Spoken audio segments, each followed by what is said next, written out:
I've often told you on the show about royal sort of backstabbers, the ones that like to go public and say how much they dislike our wonderful British monarchy, forgetting all the good that they do. Yes, there's good and bad, but there's good and bad in every sort of corporation. And many believe, of course, that the British monarchy is that. They describe themselves, don't they, as the firm doing active good for Great Britain, the United Kingdom, the Commonwealth. It's as simple as that.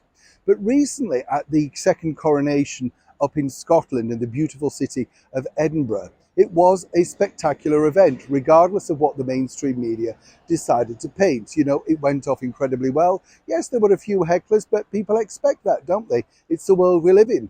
A lot of people said you wouldn't have got that if, of course, the late monarch was alive. Two things really there. I think people are more respectful of a lady, and, there was none greater, was there not, than Queen Elizabeth. I think one withering look could put people away for any prospect of having a go.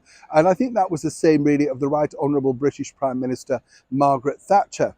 But it's always interesting to know and develop and find exactly how certain individuals truly operate. You see, recently in my studio, I bumped into Alex Salmond. That's right, the former Scottish leader. And he's had a very, shall we say, enlightening career path. And you may have thought that he would have shrunk under a blanket. Oh no, full of himself, really wanted to know if anybody wanted a selfie from the studio team, that sort of thing. You get the picture. Interesting to note also that he's popping up with his one-man show at the Edinburgh Festival, the Fringe Festival.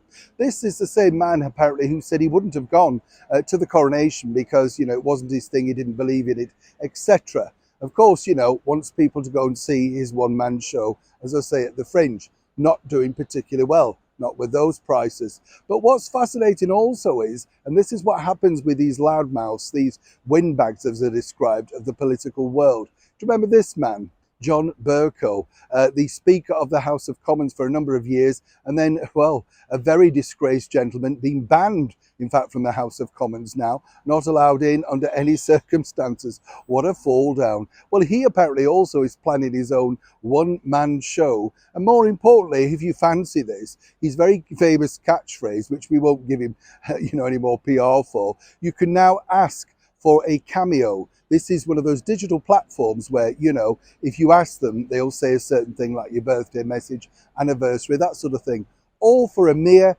£86. Now, you would have thought both these gentlemen may have made enough money, particularly Mr. Salmond, who signed on with the very controversial Russia Today TV channel and made quite a mint hosting his own show there via his own production company, bringing in his own crew. You get the picture. And of course, Mr. Bercow would have had a nice pension, but seemingly it's never enough in politics, all the while criticising those that do far better, like King Charles, the Prince and Princess of Wales, and the Duke and Duchess of Edinburgh. As ever, always happy to share the balance. Neil Sean in the very heart of London.